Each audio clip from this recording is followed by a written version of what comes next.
All right, St. Louis. Look like I've been coming on quite frequently, St. Louis, and I'm coming on because I think it's necessary for me to come on. St. Louis, I believe that we are getting closer to understanding what we never understood.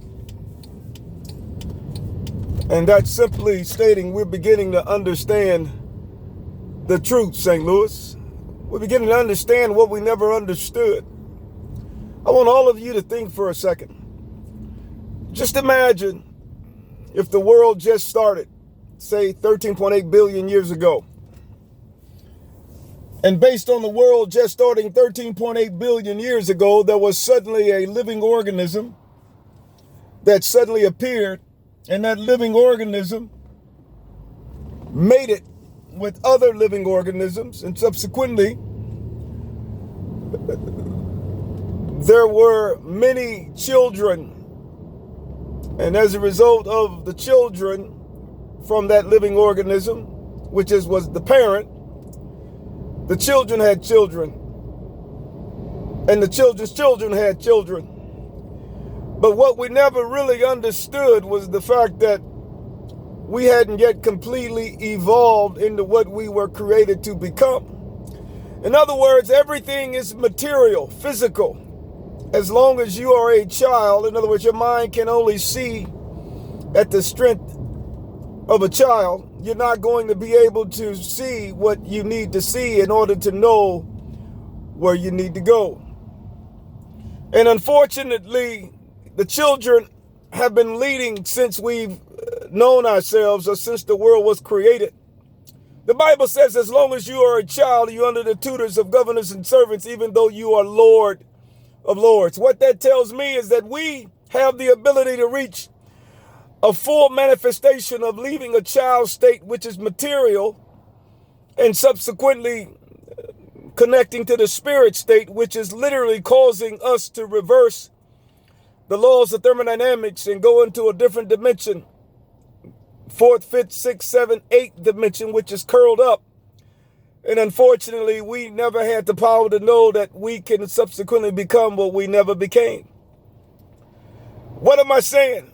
I believe that the human mind hasn't evolved, and as a result of it not evolving, it became human. However, you're not necessarily human as you perceive yourself to be. You are a spirit. You are literally one with the truth, one with the molecular subatomic level, able to magnify 500 plus thousands times stronger, but yet you know that you are capable of doing this. So as a result, we've been dying because we never reached that level of understanding, a level of awareness. So those that have been teaching us to follow the cares of the world.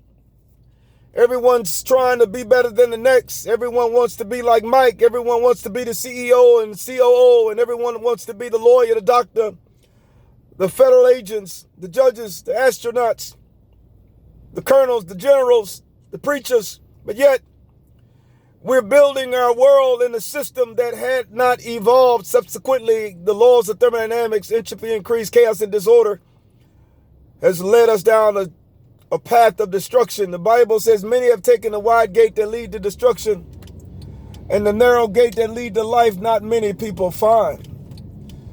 The question that I asked each of you, many of you are theologians, many of you are preachers and pastors, many of you are doctors and lawyers and judges.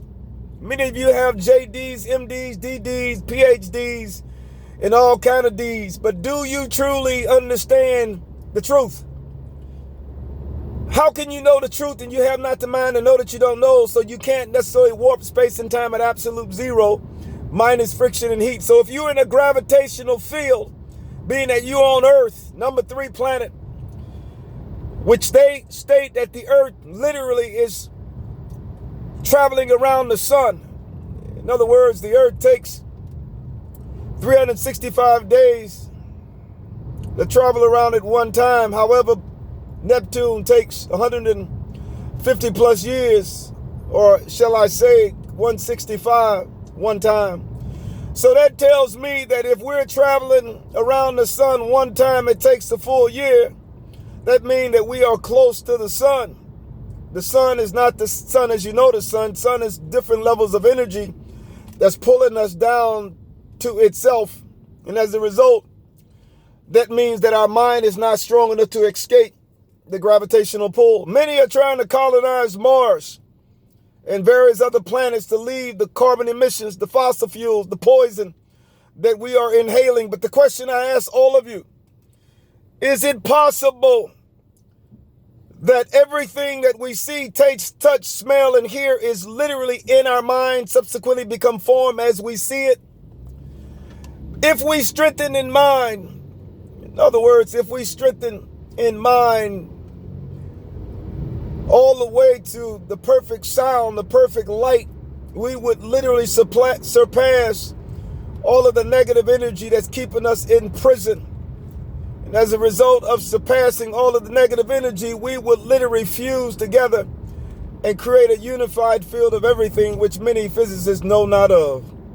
We've also talked about the four forces of the universe, from gravitational, electromagnetic, weak, and nuclear strong force. However, they don't realize that there is a unified field of everything, and in order for us to see and to make sense of what we're trying to see, the mind has to evolve. The mind has to become so strong to where the mind literally leaves its place of dwelling and subsequently become one with that truth. And that truth is known as God. I'm trying St. Louis, Chi-Town, New York, the Bahamas, Oregon. I'm trying Alabama, Georgia. I'm trying Virginia. I'm trying, because if we don't come to the realization of what we never understood, how can we know what there is to know? The Bible says my people are destroyed because of the lack of knowledge. Knowledge is power, and power equals truth, and truth will subsequently, undoubtedly, set you free. The time is not tomorrow. The time is today. As I said before, I'm not looking for friends. I'm looking for the truth. And that truth will set us all free. The Bible says if one soul is saved, the angels would rejoice, and that's just one soul. I'm one to believe that we, working collectively together, can bring down the gates of hell that have held us bound since we've known ourselves. However, we must work together collectively, Black, white, Asian, Hispanic. We must work together with countries from Europe, continents. We must work together in order to come to the realization that the time has come for us to change the world. Until next time, shout out to my grandbaby Noah. Granddaddy, love you, son. Shout out to Winton, Catherine. My new baby due next year in May. Also, shout out to my daughter Zion, my grandbaby now. Also, Gabe, Walter, and Danielle. Until next time, remember, there's a brother that loves you like never before. God bless.